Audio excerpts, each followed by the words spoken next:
ओम नमो जयत्याय वेद प्रतिपाद्याय जय जय ससवेदे आत्मरूपा देवा तुझी गणेशु सकलार्थमती प्रकाशु म्हणे निवृत्तीला स्वाउजारी.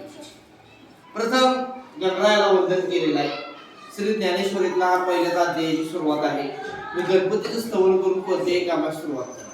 तसंच भगवंताचं नामस्मरण आजच्या या पाठाचा विषय. नाम किती महत्त्वाचं.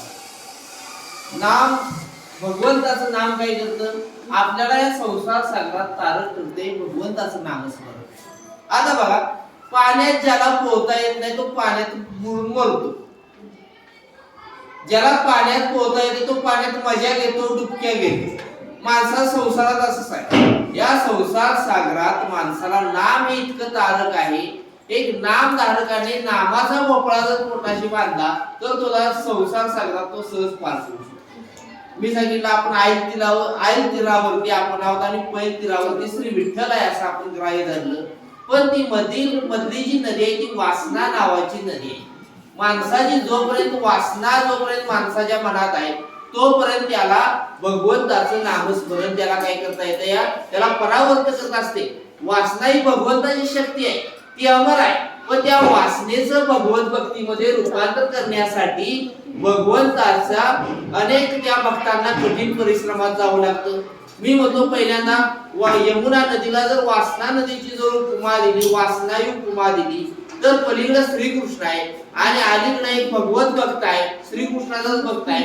पण त्याला अनेक आव्हानाला सामोरं जावं लागणार आहे, अनेक मोहजाळ त्याला सामोरं जावं लागणार आहे. पण हे नामधारकाची तुर्या अवस्था ओलांडून त्याला उन्मनीत प्रवेश करावा लागतो.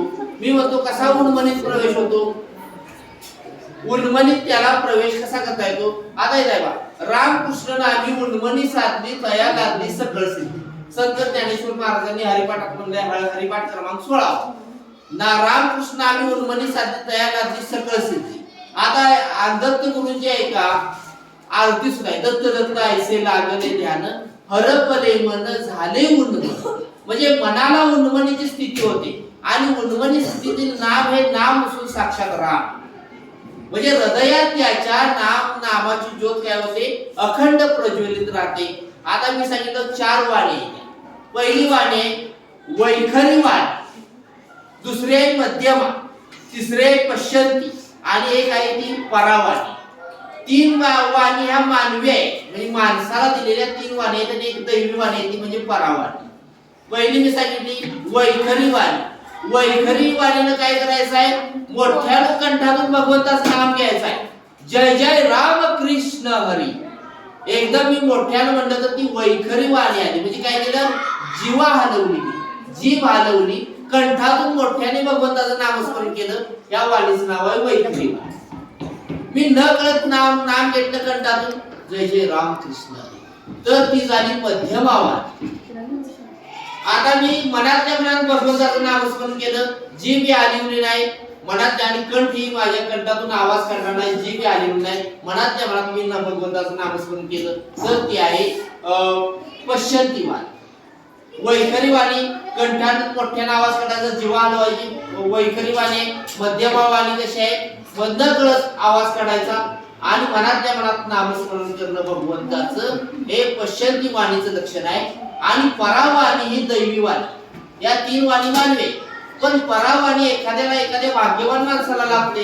मी म्हणतो की संत चोखामेळांची हाडं जे त्यांच्या अस्थी होत्या त्या अस्थितून सुद्धा विठ्ठल विठ्ठल नामस्मरण निघत होतं.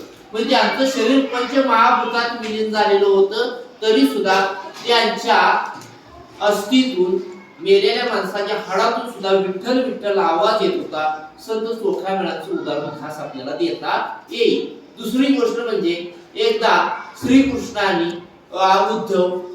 श्रीकृष्णाचे 2 लाडके शिष्य होते, उद्धव आणि एक अर्जुन.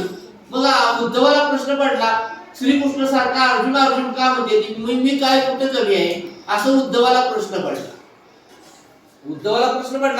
श्रीकृष्ण सारखं तोच लाडका दिसतोय वाटतं, मी लाडका नाही वाटतं श्रीकृष्णाचा, उद्धवाला वाटलं. उद्धवाने श्रीकृष्णाला विचारलं, तुम्ही सारखा अर्जुनाचं नामस्मरण करताय, मी तर तुमच्या भावकीतला आहे, मी सारखा तुमचा हातपाय दाबतोय, सगळं मी तेलानं मालिश करतोय, काय तुमचा हात तुम्हाला काय लागेल ते आणून देतोय, तरी सुद्धा तुम्ही माझं नाव नाही असं का देवा म्हणले. श्रीकृष्ण म्हणले जरा जा. अर्जुनाच्या मुखात अर्जुन सतत माझं ध्यान करतो, ते कसं काय म्हणले, मी सुद्धा तुमच्या जवळ आहे. तर म्हणले एक दिवस जाऊन तू ह्याच्यात बघ, हस्तिनापुरात जा. हस्तिनापूरला गेला, इंद्रप्रस्थमध्ये अर्जुन झोपलेला होता. उद्धव गेला, अर्जुनाच्या महालात गेला होता, अर्जुनाच्या शयन कक्षेत घुसला, पण अर्जुन झोपलेला होता. उद्धव म्हणले हा तर झोपलाय, हा तर झोपलाय, आणि ह्याच्या मुखात नामस्मरण कसं असणार आहे. उद्धव माग फिरतोय, तेवढ्यात त्याला श्रीकृष्ण श्रीकृष्ण श्रीकृष्ण असा आवाज होता. आणि इथं तर कोण तर माणूस नाही, फक्त अर्जुन झोपलेला आहे, आवाज कसा येतोय. तर अर्जुनाच्या रोम रोमातून श्रीकृष्ण आवाज येत होता. ही म्हणायचं परावाणीचं लक्षण आहे. म्हणजे ती एखाद्याला लागते दैवीवाणी, परा पश्यंती मध्यमा वैखरी, वैखरी वाणी, मध्यमा वाणी आणि पश्यंती वाणी हे माणसालाही मानवी स्वरूपातील वाणी, पण परावाणी एखाद्याला लागते. म्हणजे त्याच्या हृदयातच ती ज्योत अखंड असते. म्हणजे त्याला नामधारकाला नाम घ्यावं लागत नाही, तर ती नामस्मरणाची ज्योत त्याच्या हृदयात अखंड तेवत राहते. म्हणजे आता मगाशी मी एका उल्लेख केलेला होता, वासनेला भगवत भक्तीचं रूपांतर करता येतं या, अगदी बरोबर आहे. आता माणसाच्या डोक्यावरती सतत नाचत असते ती वासना असते. जसा बायकोच्या तालावर नाचणारा बायलोबा, बघा बायकोच्या तालावर नाचणारा बायलोब असतो, तशी वासना भल्या भल्यांना काय करते, नाचवते. विश्वामित्रांची तपश्चर्या भंग केली वासनेनं, मेनका आली, विश्वामित्रांची तपश्चर्या बंद झाली. पण भगवंताचं सतत नामस्मरण केल्यानंतर त्या वासनेला भगवत भक्तीचं रूपांतर होतं. साहजिक आहे, एखाद्याचं पाऊल घसरतं भगवत भक्ताचं, एखाद्याला वाटतं बाबा माझं मन इकडं का खेचून घेतं या. एक प्रकारची भगवंताची शक्तीच आहे ती वासना नावाची. आयल तीरावर आपण आहोत, पैल तीरावरती तो आहे, पण त्या पैल तीरावरती पोहोचण्यासाठी एक असं नामस्मरणाची नाव तयार केली पाहिजे, आणि तो नावाडी सुद्धा भगवंत आहे. आपल्याला पैल तीरापर्यंत न्यायला पण तोच आहे. म्हणजे विठ्ठल चरणाकडे पोहोचायला एवढी साधी गोष्ट सोपी आहे का. ही साधी सोपी गोष्ट म्हणजे काय तर परावाणी. या चार वाणी मी सांगितलं, परावाणी आपोआप होऊ शकते, एवढं सोपं नाही का, सोपं आहे. पण हळूहळू या वाणीचा आपण काय केलं पाहिजे, अभ्यास केला पाहिजे. हळूहळू मोठ्याने भगवंताचं नामस्मरण घे. वैखरी वाणी, वैखरी वाणीनं आधी नामस्मरण घे. मध्यम वाणी आपोआप तुला सुचेल. मध्यम वाणी गेल्यानंतर पुन्हा पश्यंती वाणी.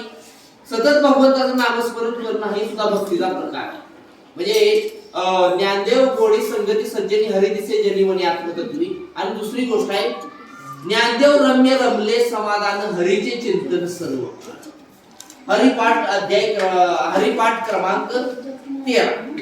हरिपाठ क्रमांक 13. समाधी हरीची समसुखे विणून न साधेलं जाणं द्वैत्य बुद्धी. बुद्धीचे वैभव अन्य नायक ऐका किशोराजे सकळ सिद्धी. रिद्धी सिद्धी निधी अवघीची उपाधी चौथ्या परमानंदा मन नाही. ज्ञानदेव रम्य रमले समाधान हरीचे चिंतन सर्व. म्हणजे सदैव हरीचं चिंतन पाहिजे. संत उगच घडले का, संतांना आपल्या भोजनात सुद्धा भगवंत दिसत होता, पाण्यात दिसत होता, म्हणून म्हणले हरी सगळीकडे भरून उरलेला आहे. सगळीकडे जळी स्थळी काष्टी पाशाने सगळीकडे तो भरून उरलेला आहे. त्या हरीचं चिंतन होणं गरजेचं आहे.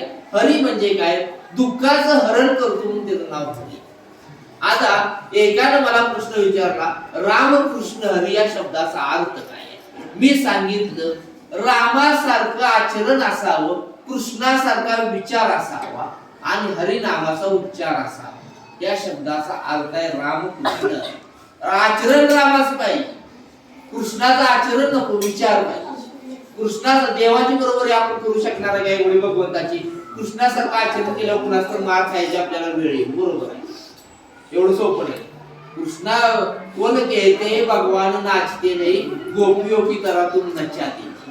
भगवंत सुद्धा नाचतात, पण कुणासारखं नाचणं पाहिजे.